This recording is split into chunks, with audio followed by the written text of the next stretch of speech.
यदि आप हमारे चैनल के सभी गाने को पसंद करते हैं तो डीडी प्रोडक्शन हाउस के यूट्यूब चैनल को लाल बटन दबा के सब्सक्राइब करें और घंटी के निशान को जरूर दबाएं।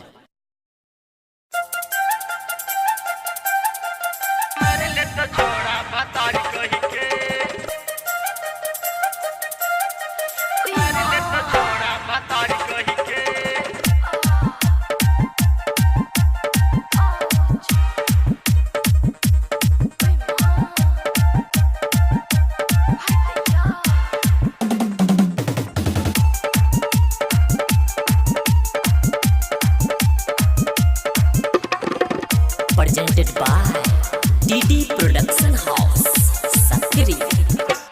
नाचे छतु गोर की धमाल कई के, नाचे छपतर की धमाल कई के, धमाल कई के। मजा मार ले तो छोड़ा भतारी कही के, मजा मार ले तो छोड़ा भतारी कही के। नाचे छतु गोर की धमाल कई के, नाचे छपतर की धमाल कई के, धमाल कई के। मजा मार ले तो छोड़ा भतारी कही के, मजा मार ले तो छोड़ा भतारी कही के, मजा मार ले तो छोड़ा भतारी कही के, मजा मार ले तो छोड़ा भतारी कही के। इब्राहिमपुर चौक।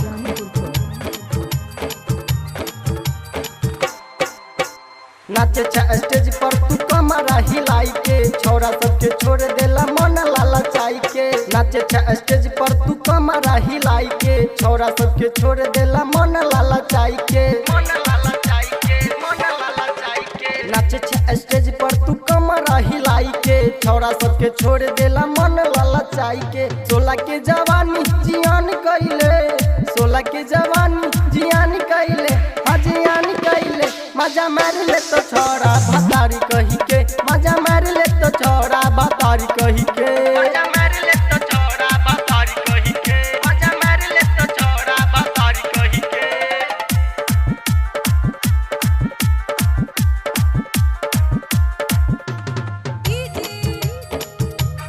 कंचन राज, इब्राहिमपुर चौक। फूलला फूलौना तोहर लागै छौ टाइट, ढोरी पबार तोह गेले जरलाई, गेले जरलाई, गेले जरलाई। फूलला फूलौना तोहर लागै छौ टाइट, ढोरी पबार तोह गेले जरलाई। छोरा छपाटी पे ध्यान दई दे, छोरा छपाटी पे ध्यान दई दे, ध्यान दई दे।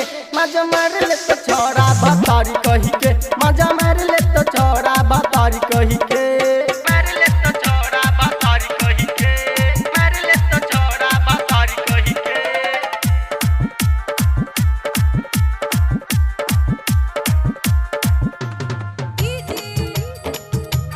कंचन राज, इब्राहिमपुर चौक।